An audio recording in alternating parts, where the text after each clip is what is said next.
welcome to Daily Dictation. Today we're talking about hobbies and specifically we're looking at sports. This video is for a low intermediate English speaker and it's an interactive activity to help you practice your English skills. This video is meant to help you practice your listening skills and your writing skills. To do that, I am going to read 5 sentences and you are going to write down each sentence exactly how you hear it using your listening skills. After I read and you write down the 5 sentences, I will show you what the 5 sentences look like. There you will see your spelling errors, your weaknesses, or what you may have missed in terms of grammar and punctuation. And I am going to explain grammar to you. I'm going to give you some spelling tips and tricks, and then I'm going to give you a list of new vocabulary words that you can use this week to practice and expand your range of vocabulary about this topic. So let's get started. This is a really good activity if you plan on doing a proficiency exam because that allows you to build your listening skills and your writing skills as well as your range of vocabulary. In order to master these skills, it's good to practice every day. So there's new sentences each weekday, new topics each week, and 2 English levels offered if you find that this is a little bit too easy. The instructions. To do this activity, you will need a piece of paper and a pencil. 5 sentences will be read, and each sentence will be read 3 times and 1 more time at the end.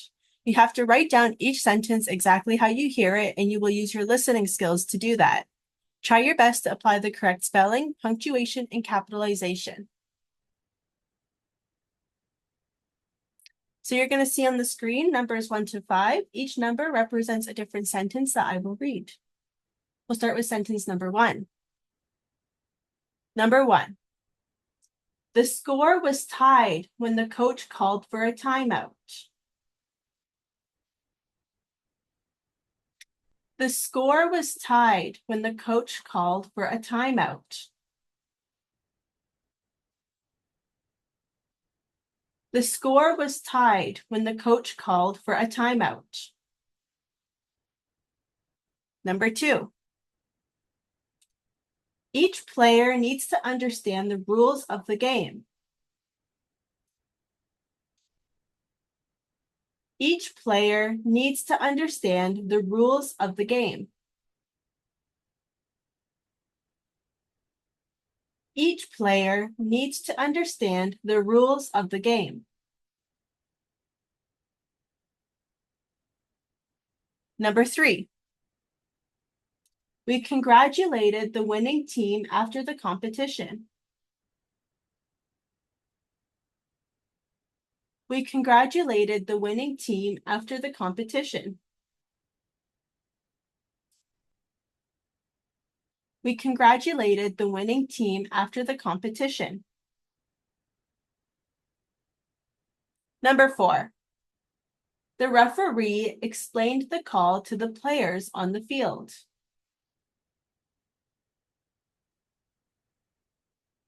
The referee explained the call to the players on the field.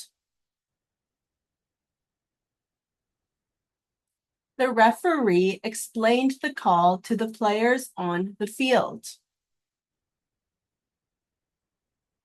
Number 5.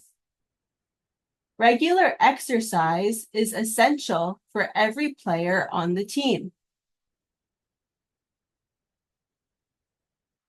Regular exercise is essential for every player on the team. Regular exercise is essential for every player on the team. I will read each sentence one more time, starting with sentence number 1. The score was tied when the coach called for a timeout.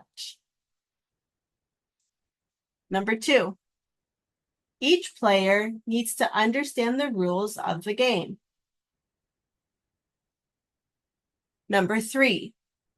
We congratulated the winning team after the competition.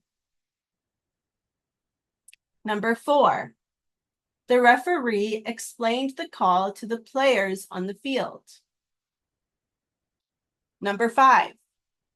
Regular exercise is essential for every player on the team.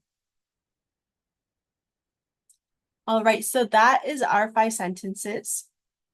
Let's go ahead and get ready to look at the answers. If you found that it was a little bit too fast, you can listen again, and when you listen again, you can adjust the playback speed. If you just need to listen to specific sentences again and you don't need to adjust the speed, look at the description and then you'll find timestamps, which will help you find what time each sentence was read at.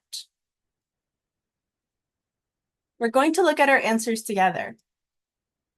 Number 1, the score was tied when the coach called for a timeout.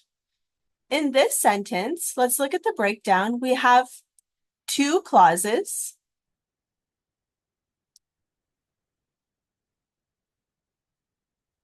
And we do have a conjunction right in the middle. And this conjunction shows us that this clause here is dependent, and this clause here is independent.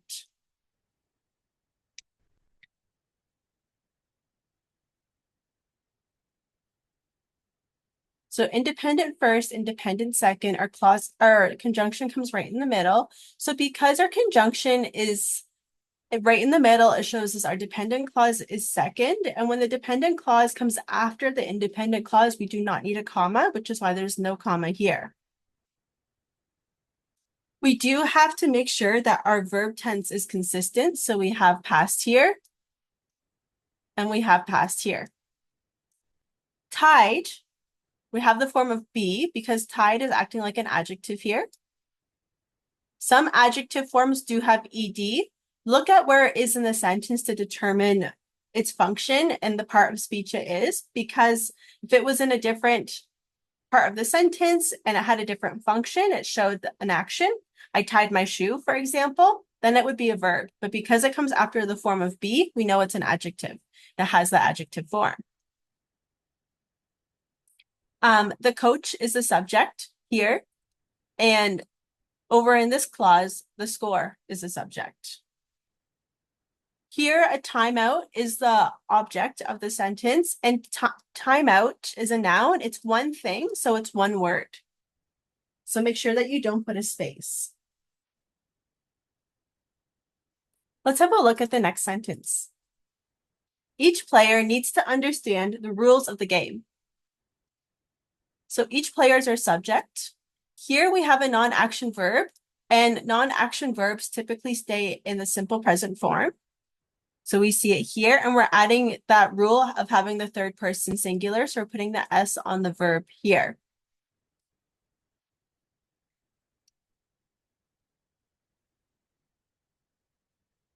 Now, whenever we have a non-action like this coming in the sentence, immediately after, if we need to use a verb, it's going to be in the infinitive form, just like we see here.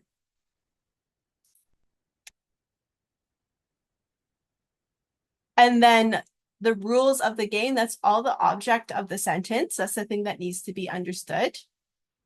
So we have the rules, which is a noun. And our preposition of is what shows the relationship between this noun and this noun. Overall, hopefully the spelling isn't too tricky for you. Understand, if it's kind of a long word, sometimes long words are tricky for spelling. So you can split it up into 2 because it is 2 separate words by itself. However, we put it together for one verb, one action, understand. Let's look at 3. We congratulated the winning team after the competition. Now, when I was younger and I used to write cards for people to say congratulations, I used to get confused because sometimes when we say the word congratulations, this T sounds like a D. So I always used to make that mistake and write this T as a D. It's not correct. And what you might commonly know this word as, we have a short form of the word. We just say congrats. And this helped me remember that there is a T here, not a D, because in the short congrats, the T is very pronounced. So remember that there is a T. So I would, if it's easier for you, split it up. Late, like that. And congratulate, When you split up the U and isolate it, then you're going to emphasize it, which helps you with your pronunciation. Winning team. Here, winning team, winning is actually used as an adjective here.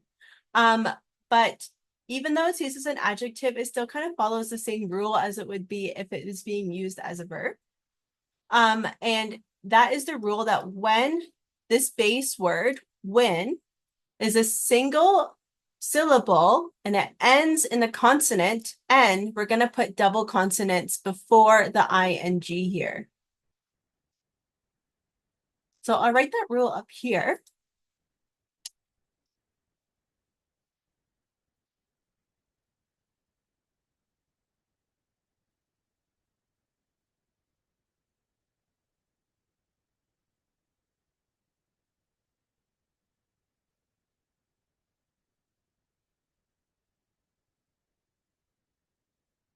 So single syllable words that end in consonants need a double consonant before ing.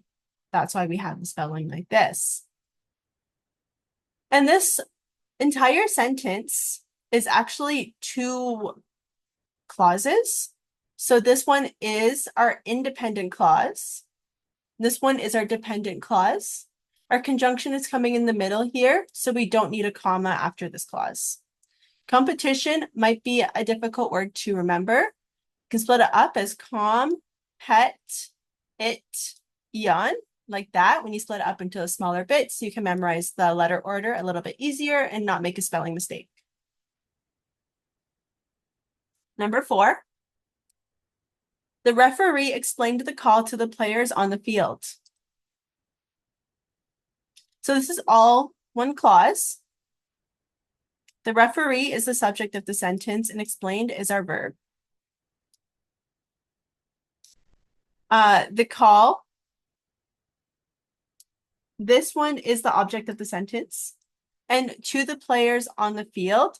So now this is the preposition showing who the call is being explained to or who the ref is talking in the direction of. So to is being used as a direction here. So it is a preposition. The players are the ones being talked to. So that's a noun. And then we have another preposition on the field. This is called the preposition of place. And it tells us where the players are located. Then for spelling, we have the rule that we've seen earlier in the week. I before E, except after C. This means that in most words, the I will become an E when you know that these words, these two letters come together in a word, the I will always come before the E.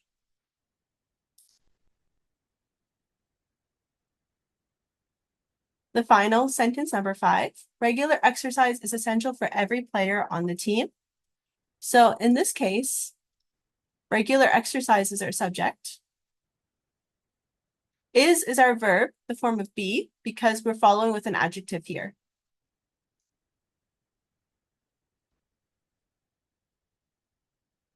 And exercise is singular. We don't have an S. That's why we're using is.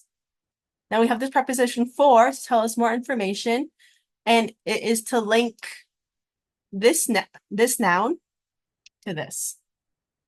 And then on the team tells us more about where are the players. Essential and exercise are tricky words for spelling. People often want to put two S's in this word rather than a C. Split it up, size, like that, and really memorize this part. So you remember that there's a C-I-S-E, not Z-E, not S-I-S-E, nothing like that. This is in fact a C. This is the most common mistake in this word. And essential, you can split this one up as well.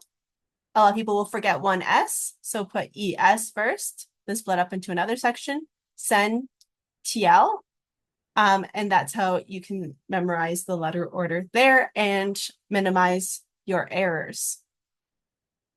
So that is a little bit of a few spelling tips and also some explanations of the grammar breakdown in each sentence. You notice that we do have some bold words here. These are the words that we are focusing on this week for dictation. So I'm going to give you a better list of those words so you can study them. We have the words team, coach, game, score, player, competition, field, referee, victory, exercise. Make sure you are familiar with the different word forms. You know how to use all these words and their different word forms in your own sentences, whether you're writing or speaking. And that will show that you have a bigger range, a wider range of vocabulary, which is really good, especially if you're looking to study for a proficiency exam like IELTS, CELPIP, or TOEFL, or something like that. Besides that, we are all finished for today. Thank you so much for watching. Please keep practicing your English. Please keep doing the best you can, and I'll see you next time. Bye.